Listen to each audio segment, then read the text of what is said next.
नमस्कार, आपके साथ मैं हूं तृप्ति विश्वकर्मा और आप देख रहे हैं न्यूज टाइम्स चाईबासा। इस बुलेटिन में आप सभी का स्वागत है। आइए नजर डालते हैं सिंहभूम की खबरों पर। झारखंड सरकार के भूमि सुधार, राजस्व एवं निबंधन और परिवहन मंत्री दीपक बिरुवा ने गुरुवार को चाईबासा में पश्चिमी सिंहभूम जिले के किसानों के बीच सोलर पंप सेट का वितरण किया।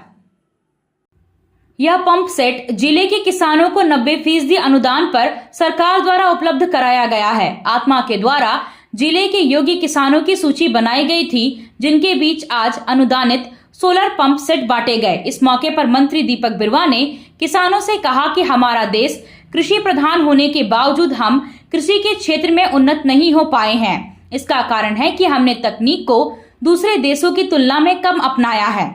उन्होंने कहा कि उन्नत तकनीक के साथ कृषि करने से न सिर्फ किसानों की आर्थिक स्थिति बदलेगी, बल्कि देश भी उन्नत होगा। उप विकास आयुक्त संदीप कुमार मीणा ने किसानों के लिए सरकार की ओर से चलाई जा रही योजनाओं के बारे में जानकारी साझा की। उन्होंने किसानों से इसका लाभ उठाने की अपील की। किसान का ही देश है हम लोग, और सबसे ज़्यादा संख्या हम ही लोग हैं, लेकिन उसके बावजूद भी हम लोग इस पे बहुत बेहतर तकनीक अभी तक जो है ना नहीं डेवलप कर पाए हैं। चाहे किसी भी क्षेत्र में सिंचाई हो या फिर तकनीकी इक्विपमेंट हो या और बहुत सारा चीज़ों पे जिस तरीके से क्रांति दूसरे देशों में किसान के लिए लोग लाए हैं, उस तरीके का उपयोग कर रहे हैं ताकि वो लोग अपना प्रोडक्ट को दूसरे देश दुनिया में भी बेच पा रहे हैं। लेकिन हम लोग पुरानी पद्धति के कारण से किसानों का स्थिति को हम लोग सुधार नहीं पा रहे हैं। ऐसे स्थिति में ये सब कुछ नयापन यदि आता है तो लगता है कि नहीं, थोड़ा सुधार हो रहा है। हम लोग का सरकार प्रयास कर रही है कि किसानों का भी स्थिति सुधार हो और बेहतर ढंग से हम उन लोगों को सुविधा दे सकें। ये सरकार का प्रयास है और हम उम्मीद करते हैं कि आप लोग इसका फ़ायदा लेंगे। इन्हीं चंद शब्दों में बात करते हैं तो कृषि के केस में सबसे इम्पोर्टेंट चीज़ जो होती है, जो सरकार ने जब से देश आज़ाद हुआ है तब से आप देखेंगे कि सिंचाई के लिए तरह तरह की व्यवस्थाएं सरकार ने लागू की हैं, जिससे किसानों की आमदनी बढ़ सके और किसान जो है बहुफसली जो फसल है उसका फ़ायदा ले सके। उसी क्रम में झारखंड सरकार के द्वारा इस वित्तीय वर्ष में किसान समृद्धि योजना के तहत में जो पंप सेट का वितरण किया जा रहा था, इस पंप सेट का वितरण का 2-3 जो इम्पोर्टेंट फ़ायदे हैं, जैसे एंकर महोदय बता रहे थे, सबसे इम्पोर्टेंट फ़ायदा तो आप जैसे देख रहे हैं कि ये मूवेबल है। जैसा हम लोगों को का जो भौगोलिक स्थिति है, जिस तरीके से एक किसान का खेत जो एक जगह से दूसरी जगह पर भी हो सकता है, तो ये पंप सेट है वो मूवेबल है कि एक से दूसरी जगह आप इसको ट्रैक्टर के माध्यम से या नॉर्मली इसको एक से दूसरी जगह ले जा सकते हैं। एक मेजर इशू होता है जो बिजली का इशू होता है और किसान को जो बिजली बिल देना पड़ता है, चूँकि इसमें बिजली के लिए सोलर पंप के माध्यम से, सोलर के माध्यम से इसमें बिजली की आपूर्ति होगी, सोलर के माध्यम से चलेगा। तो किसी भी किसान को जो बिजली का बिल है या बिजली आ रही है या नहीं आ रही है, उससे उसको कोई मतलब नहीं है। उसका सिंपल सा सोलर के माध्यम से वो चलेगा। तो मुझे लगता है कि जो बिजली का बिल देने का उसका वो है, उसका उसको फ़ायदा होगा। और मुझे आशा है कि जितने भी किसानों को आज माननीय मंत्री महोदय के हाथों से हम लोग 10 लोगों को वितरण किए हैं, मुझे लगता है कि ये किसान इससे लाभान्वित होंगे और जो तीनों सीजन होता है उसमें तीनों सीजन में जो है फसलों का उत्पादन करेंगे और अपनी आमदनी में वृद्धि करेंगे। आप सबको मेरी तरफ से जोहार और बहुत बहुत बधाई। स्वास्थ्य विभाग की ओर से 25 अप्रैल को पूरे जिले में विश्व मलेरिया दिवस मनाया जाएगा। मलेरिया के प्रति लोगों को जागरूक करने के लिए जिला स्तर से लेकर प्रखंड स्तर तक जागरूकता कार्यक्रम और स्वास्थ्य जांच शिविर का आयोजन किया जाएगा। विश्व मलेरिया दिवस कार्यक्रम को लेकर पश्चिमी सिंहभूम के civil surgeon doctor Sushant Kumar Majhi ने गुरुवार को पत्रकारों से जानकारी साझा की। उन्होंने बताया कि पश्चिमी सिंहभूम जिला मलेरिया प्रभावित क्षेत्र के रूप में जाना जाता है, लेकिन लगातार इसके मामलों में गिरावट आ रही है। स्वास्थ्य विभाग की कोशिश है कि जिले में मलेरिया के मामलों को न्यूनतम किया जाए। इसके लिए हर स्तर पर जागरूकता की जरूरत है। उन्होंने बताया कि सामुदायिक स्वास्थ्य केंद्र, स्वास्थ्य उप केंद्र, ग्राम सभा और विद्यालय स्तर पर जागरूकता कार्यक्रम के जरिए ही मलेरिया को रोका जा सकता है। इसके लिए कार्यशाला आयोजित कर लोगों को जागरूक किया जाएगा। हम लोग विश्व मलेरिया दिवस मनाते हैं हर साल की भांति। इस साल भी हम लोग विश्व मलेरिया दिवस मना रहे हैं। जैसा कि आप सभी अवगत हैं, हम लोग ऐसी जिला पे बसवास करते हैं जहाँ पर मलेरिया का प्रकोप बहुत ही ज़्यादा है और चूँकि बहुत ज़्यादा है इसलिए बहुत ज़्यादा एफर्ट भी लगाना होता है इससे बचाव के लिए एवं इससे बचने के लिए। तो हम लोग आंकड़ा के अनुसार जैसे हम लोग का जो आंकड़ा बता रहा है कि पिछले साल इस 3 महीनों में जनवरी, फरवरी, मार्च में जो मलेरिया का प्रकोप था उससे इस साल 2024 साल में जो प्रकोप था इस साल उसमें काफ़ी कमी आई है। इसका मतलब है कि हमारा इफोर्ट कुछ विशेष काम कर रहा है और हम लोग काम कर रहे हैं जिसकी वजह से ये कमी नज़र आ रही है। इस बार भी हम लोग मलेरिया को परास्त करने के लिए हम लोग ग्राम सभा का आयोजन कर रहे हैं। ग्रामीणों के साथ, ग्राम प्रधानों के साथ, मुखिया महोदय सबके साथ, सहिया सबके साथ, जल सहिया सबके साथ, आंगनबाड़ी सेविका के साथ, सहायक के साथ, पंचायत प्रतिनिधियों के साथ एवं स्वयं सहायता समूहों, सखी मंडल, पोषण सखी, कृषक मित्र, मत्स्य मित्र इत्यादि को शामिल किए हैं। ताकि इसलिए शामिल किए हैं कि सभी जगह से अगर थोड़ा सा भी उन लोग को अवेयरनेस मिले, मलेरिया के रिगार्डिंग अगर कुछ अवेयरनेस उन लोग को इन सबों के द्वारा अगर किया जाए तो हो सकता है कि हमारा जो प्रयास है और तेज़ी लाएगी, प्रयासों में तेज आएगा और हम लोग सफल होता जाएगा।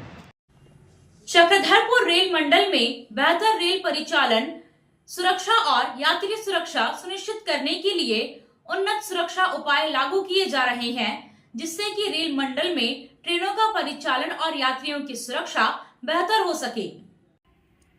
चक्रधरपुर रेल मंडल के डीआरएम तरुण हुरिया और रेल मंडल के वरीय अधिकारियों ने गुरुवार को मीडिया कर्मियों के साथ बैठक करते हुए यह जानकारी साझा की। डीआरएम ने बताया कि चक्रधरपुर रेल मंडल में जगह जगह कई कार्य चल रहे हैं, जिसके कारण यात्री ट्रेन इस क्षेत्र में लेट हो रही है, लेकिन रेल परिचालन और यात्रियों की सुरक्षा हमारी प्राथमिकता है, जिसको लेकर ये कार्य किए जा रहे हैं, जिससे अभी यात्रियों को थोड़ी समस्या का सामना करना पड़ सकता है, लेकिन इन कार्यों के पूरा होने के बाद यात्रियों को बेहतर सुविधा मिलेगी। चक्रधरपुर मंडल में बहुत सारे काम चल रहे हैं यात्री की सुरक्षा बढ़ाने के लिए, ट्रेन सुरक्षा बढ़ाने के लिए, रेल सेफ्टी बढ़ाने के लिए, जिसके चलते हमने आप लोगों को अवगत कराया कि हमारे यहाँ पर ट्रैक की सेफ्टी बढ़ाने के लिए बहुत सारे काम चल रहे हैं।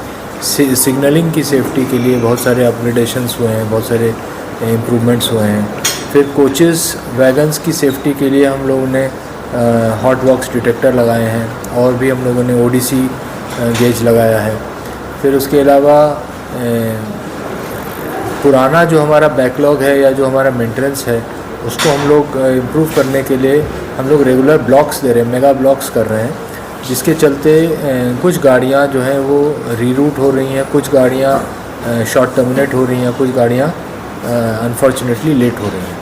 तो हम लोग वो कोशिश कर रहे हैं कि पहले जो है सेफ्टी पहले है और वो हम लोग कोशिश कर रहे हैं कि ये काम जो है अच्छे से हो ताकि यात्रियों के लिए आगे वाले समय में गाड़ियाँ अच्छे से चलें। इसके अलावा बहुत सारी जगह पे हमारे स्पीड रिस्ट्रिक्शंस लगे हुए हैं जो कि हम निकाल रहे हैं, तो स्पीड रिस्ट्रिक्शंस भी कम कर रहे हैं ताकि आगे मोबिलिटी बढ़े, ट्रेन्स का परिचालन और अच्छी तरीके से हो, ताकि गाड़ियों के चलने में जो देरी हो रही है या जो दिक्कत आ रही है उसको हम लोग दूर कर सकें। इसके अलावा हमारे यहाँ पे नए ट्रैक का भी काम चल रहा है और उसके लिए हम लोग नया ट्रैक बिछाने का काम है। जैसे आज की तारीख में राउरकेला बंडा मुंडा के बीच में 4th लाइन का काम चल रहा है, तो हमारे यहाँ पर प्लान है कि हम लोग सलगाझरी से लेकर के आदित्यपुर तक 3rd लाइन कम से कम कंप्लीट करें इस साल में।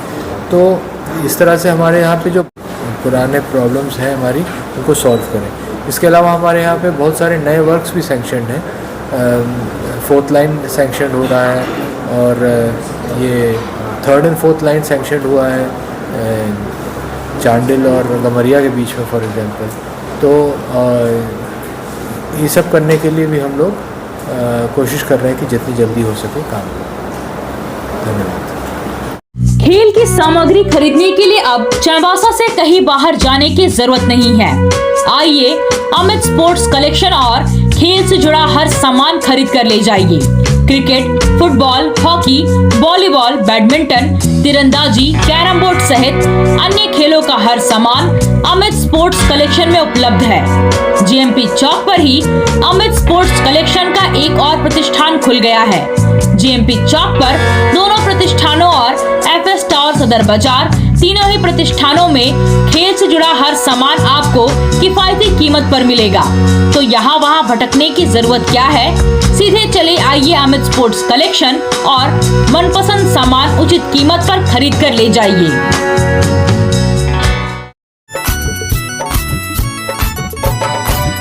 आया नीलम शू में स्कूल का पोशाक, लड़का लड़की छोटा बड़ा मिलेगा हर नाम। आया नीलम शू में स्कूल का पोशाक, लड़का लड़की छोटा बड़ा मिलेगा हर नाम। दाम सही कपड़ा टिकाऊ रहेगा, मजबूत अच्छा हर कोई कहेगा। बस आना यहाँ आना एक बार जरूर। आया नीलम शू में स्कूल का पोशाक, लड़का लड़की छोटा बड़ा मिलेगा हर नाम। आया नीलम शू में स्कूल का पोशाक, लड़का लड़की छोटा बड़ा मिलेगा हर नाम। लाल ब्लू हरा सादा हर रंग का है वादा, लाल ब्लू हरा सादा हर। विभिन्न कार्यक्रम के बहाने हो समाज में हो रहे धार्मिक भटकाव को रोकने के लिए आदिवासी हो समाज युवा महासभा की टीम ने गिती किंदु मुंडा टोला में सामाजिक जागरूकता अभियान चलाया। युवाओं के धार्मिक भटकाव से आदिवासी भाषा संस्कृति पर बुरा प्रभाव और सामाजिक नुकसान के बारे में लोगों को जगाने का प्रयास किया गया। कहा गया कि किसी भी जाति धर्म को सम्मान देना जरूरी है, लेकिन उनकी परंपरा का बेवजह हिस्सा न बने। अभियान को आदिवासी हो समाज युवा महासभा के जगन्नाथपुर अनुमंडल अध्यक्ष बलराम लागुरी के नेतृत्व में चलाया गया। अभियान को संबोधित करते हुए राष्ट्रीय अध्यक्ष इपिल सामड़ ने ग्रामीणों से कहा कि गांव-गांव में बाहरी धर्मों के अवैध एंट्री के कारण मूल संस्कृति नष्ट होती जा रही है, जिससे हमारी मूल संस्कृति को मानने वाले लोगों की संख्या भी घट रही है। इस पर नियंत्रण हेतु आदिवासी हो समाज महासभा के साथ जुड़ने की अपील की गई। राष्ट्रीय महासचिव गब्बर सिंह हेम्ब्रम ने युवाओं से अपील किया कि अपनी आदिवासी हो समाज की प्राचीन संस्कृति एवं परंपरा को नई पीढ़ी के बीच जगाने में युवा महासभा को आप सभी मदद करें। एमएसएमई के प्रदर्शन और प्रतिस्पर्धात्मकता को बढ़ाने के उद्देश्य से RAMP योजना के तहत गुरुवार को सहायक उद्योग निदेशक रेशम परिसर में उद्यमिता पंजीकरण और जागरूकता शिविर का आयोजन किया गया। शिविर का उद्देश्य एमएसएमई को औपचारिक रूप देना, उद्यमिता पंजीकरण की प्रक्रिया को सरल बनाना और उन्हें सरकारी योजनाओं की जानकारी देना है। शिविर में 102 नए उद्यमियों एवं निर्मित औद्योगिक संस्थानों के प्रतिनिधियों ने भाग लिया। 30 उद्यमियों ने ऑन द स्पॉट रजिस्ट्रेशन करवाया। जिला उद्योग केंद्र के महाप्रबंधक रविशंकर प्रसाद ने कहा कि शिविर का उद्देश्य सूक्ष्म, लघु एवं मध्यम उद्यमों को पंजीकरण को बढ़ावा देना और उद्यमिता को प्रोत्साहित करना है, जिससे उन्हें मुख्य धारा में जुड़ने का अवसर प्राप्त हो सके और सरकार एवं बैंक से दी जाने वाली सुविधाओं का लाभ मिल सके। आपको बता दें कि एमएसएमई मंत्रालय द्वारा राज्य को RAMP कार्यक्रम के अंतर्गत कुल 19 परियोजनाओं की स्वीकृति दी गई है, जिसमें से 2 परियोजनाएं MSME औपचारीकरण और सुविधा केंद्रों की स्थापना को राज्य रैंप समिति ने 7 मार्च 2025 को मंजूरी दी थी। जम्मू कश्मीर के पहलगाम में हुए आतंकवादी घटना के विरोध में जमशेदपुर में हिंदू जागरण मंच द्वारा पाकिस्तान के प्रधानमंत्री का पुतला दहन किया गया। पहले पाकिस्तान के प्रधानमंत्री की तस्वीर पर जमकर जूते बरसाए गए और इसके बाद पुतला दहन कर रोष प्रकट किया गया। इस दौरान मंच के सदस्यों ने कहा कि आतंकवादियों ने धर्म पूछकर हत्या की है और इन सब के पीछे पाकिस्तान का ही हाथ है। उन्होंने कहा कि इस बार भारत ऐसा करारा जवाब देगा जिसके विषय में कभी पाकिस्तान ने सोचा भी नहीं होगा। देश का प्रत्येक नागरिक भारत सरकार और अपने प्रधानमंत्री के साथ खड़ा है। उनके हर फैसले में उनके साथ है। ठीक है, हिंदू जागरण मंच के द्वारा आज पाकिस्तान के प्रधानमंत्री नवाज शरीफ का हम लोग पुतला जला रहे हैं। उन आतंकवाद को बढ़ावा देने वाले पाकिस्तान के देखिए जो आर्मी चीफ हैं वही जितने आतंकवादी को बढ़ावा दिए हैं। कुछ दिन पहले उनके आर्मी चीफ मुनीर उनका नाम है जो पहलगाम है, अगर आतंकवादी अटैक हुआ है तो उसी का देन है। कुछ दिन पहले वो जहर उगले थे भारत के प्रति, उसी लिए पुलवामा पहलगाम का मतलब कि समझ लीजिए पब्लिक पे हत्या जो घूमने गई है उसके ऊपर निहत्थे और गोली चलाने का काम किया गया है। मतलब क्यों? क्योंकि कश्मीर बढ़ रहा था, कश्मीर एक टूरिज्म प्लेस बन गया था। 2,35,00,000 2024 में पब्लिक गया था, उसमें क्या है देश का विकास हो रहा था, कश्मीर का विकास हो रहा था, देश की अर्थव्यवस्था बढ़ रही थी। उसके प्रति आतंकवादियों ने इसको अंजाम दिया और इसको बहुत खराब काम किया। इसके लिए हम लोग विरोध करें। पूरे हिंदू समाज किसी भी धर्म के पूछ करके किसी पे हत्या करना, किसी पे गोली चलाना ये बहुत निर्दयी अपराध है। आज देख लिए धर्म पूछ करके हत्या करना पूरी भारत देश में ये हो नहीं सकता। इसीलिए हम लोग नवाज शरीफ का पुतला दहन कर रहे हैं, आतंकवाद का पुतला दहन कर रहे हैं। कांग्रेस की छात्र इकाई NSUI द्वारा जम्मू कश्मीर के पहलगाम में हुए आतंकवादी हमले में मारे गए पर्यटकों को भावपूर्ण श्रद्धांजलि दी गई। घायलों के शीघ्र स्वस्थ होने की ईश्वर से प्रार्थना करते हुए गुरुवार शाम को कैंडल मार्च निकाला गया। NSUI के जिला उपाध्यक्ष अनीश गोप के नेतृत्व में निकाले गए कैंडल मार्च का समापन पोस्ट ऑफिस चौक में किया गया। अनीश गोप ने कहा कि इस तरह की घटनाएं आए दिन हम अपने देश में देख रहे हैं। कभी आतंकवाद के नाम पर, कभी जिहाद के नाम पर, या हमारे देश में घुसपैठ करके हमारे देश को जान माल को हानि पहुंचाते हैं। इस तरह की घटनाएं कई बार मानवता के अस्तित्व पर सवाल खड़ा करती है। क्या धर्म मानवता से बढ़कर होता है? क्या मानव धर्म सर्वश्रेष्ठ धर्म नहीं है? जम्मू कश्मीर की वादियों में प्राकृतिक सौंदर्य का आनंद उठाने के लिए गए भारतीय नागरिकों का इसमें क्या गलती था? उन्हें क्या पता था कि यह सुंदर छुट्टी उनके जीवन भर का एक सदमा दे जाएगा। सच में यह मानवता के मुंह पर एक तमाचा है। जो आतंकवादियों के द्वारा पर्यटकों पर हमला किया गया और हमारे पर्यटक थे वो शहीद हो गए, उनके भावभीनी श्रद्धांजलि के लिए आज NSUI जो हमारा कांग्रेस का छात्र विंग है उसके नेतृत्व में हम लोग उनके आत्मा का शांति के लिए कैंडल मार्च निकाला है। आप सोने और चांदी का आभूषण खरीदारी करना चाहते हैं तो कहीं और जाने की जरूरत नहीं। चले आइए श्याम ज्वेलर्स में। श्याम ज्वेलर्स में आपको सोने और चांदी के लेटेस्ट डिजाइन के आभूषण उचित मूल्य पर मिलेगा। श्याम ज्वेलर्स में सोने और चांदी के आभूषण की शुद्धता की 100% गारंटी है। तो फिर ज्यादा क्या सोचना है, आज ही आइए श्याम ज्वेलर्स। हमारा पता है सोनारपट्टी सदर बाजार चाईबासा।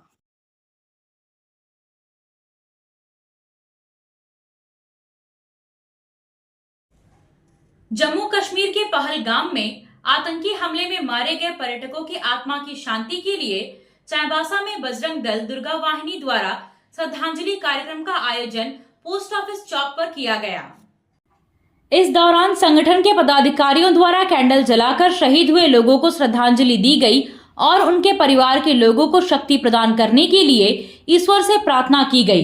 पोस्ट ऑफिस चौक पर स्थित कारगिल शहीद राम भगवान केरकेट्टा की प्रतिमा पर माल्यार्पण किया गया। कार्यक्रम में शामिल महिलाओं, पुरुषों और बच्चों ने एक स्वर में पहलगाम की कायराना घटना के लिए पाकिस्तान को सबक सिखाने की मांग देश के प्रधानमंत्री नरेंद्र मोदी से की। लोगों ने कहा कि इस बार आर पार का निर्णय होना चाहिए। पहलगाम में हुए आतंकी हमले से हम लोग बहुत ही एकदम दुखी मन से आज हम लोग यहाँ एकत्रित हुए हैं और लोगों को श्रद्धांजलि देने के लिए। जो हम लोगों के 27 परिवार के लोगों को अनाथ किया गया आतंकवादियों के द्वारा, आज उनके श्रद्धांजलि के लिए हम लोग यहाँ सभी माताएं, बहनें, भाई बहन हम लोग सभी एकत्रित होकर पूरे आक्रोश के साथ और विनम्रता उनका विरोध कर रहे हैं। और साथ ही हम लोग विनम्रता से जो शहीद भाई हुए हैं उनको हम लोग श्रद्धांजलि दे रहे हैं। हम उनके परिवार की क्षति को हम लोग पूर्ण नहीं कर पाएंगे, किंतु हमारी भावना उनके साथ सदैव खड़ी है। आज जो भी हम लोगों के साथ ये लगातार घटना होते रहती है, प्रधानमंत्री माननीय से निवेदन होगा कि इस घटना को विराम लगाएं। आने वाले समय में हमारे नन्हे मुन्ने बच्चों को ऐसी घटना का कोई भी एक भी कतरा हम लोग देख नहीं पाए। इसी उम्मीद से हम लोग यहाँ पर आज श्रद्धांजलि सभा अर्पित किए हैं और हम लोगों के द्वारा एक वृक्षारोपण उस आतंकियों के हमलों में शिकार हुए हमारे भाइयों के लिए हम लोगों ने एक वृक्ष भी लगाया यहाँ पर। भगवान उनकी आत्मा को शांति प्रदान करें। इसी के हम लोग पहलगाम में जो मारा गया पर्यटकों को, उसके लिए हम लोग उनको श्रद्धांजलि दे रहे हैं और भारत सरकार से उम्मीद करते हैं कि ये जो शर्मनाक घटना हुआ है इसका कड़ी निंदा हम लोग करते हैं, क्योंकि हम लोग भारत देश में ही सुरक्षित नहीं हैं और मेरे भारत में अगर हम भारत देश में रहकर ही सुरक्षित नहीं होंगे तो ये तो बहुत शर्मनाक बात है। इसीलिए हम चाहते हैं कि पीएम मोदी जी जो हमारे प्रधानमंत्री हैं उनको आतंकवादी को पकड़ के उनको कड़ी से कड़ी सज़ा मिले और हम चाहेंगे कि उनको इतना कड़ी सज़ा मिले कि हमारे भारत के नक्शे से ना पाकिस्तान गायब हो जाए, पाकिस्तान का नक्शा ही मिटा दिया जाए, क्योंकि जब तक ये पाकिस्तान रहेगा तब तक हम लोग सुरक्षित नहीं रहेंगे और पाकिस्तान में आतंकवादी पालना बंद नहीं करेगा और हमारा हिंदुस्तान हमेशा इसका खामियाजा भुगतते रहेगा। तो इसी के लिए पाकिस्तान पर बहुत अच्छा से कार्रवाई होना चाहिए और हमारे जो जितने लोग जो शहीद हो गए हैं वहाँ पर पर्यटक लोग जो इतना बेघर हो गए हैं, उनके लिए हम चाहते हैं कि उनके जो परिवार वाले हैं उनको भगवान की आत्मा को शांति दे और उनको हिम्मत दे और हम लोग उनके साथ हैं। ऐसा हम परिचय दीजिए, अपना परिचय दीजिए। मेरा नाम ललिता साहू है और हम दुर्गा वाहिनी नगर संयोजिका है। हमारे देश के आम मामूली नागरिक को जो घूमने जाते हैं उन्हें बिल बजाय मारते, सरकार को इनके ऊपर कड़ी से कड़ी कार्रवाई करनी चाहिए। इन लोगों को छोड़ना नहीं चाहिए। अगर ये लोग ऐसे ही रहे तो हमें कितनी तरह की नुकसान पहुंचाएंगे। ये लोग हमें बहुत परेशान करेंगे और आगे चलकर कई आम आदमियों को परेशान करके हमें मारेंगे या ये परेशान करेंगे। तो हमें उन लोगों के ऊपर कड़ी से कड़ी कार्रवाई करनी चाहिए।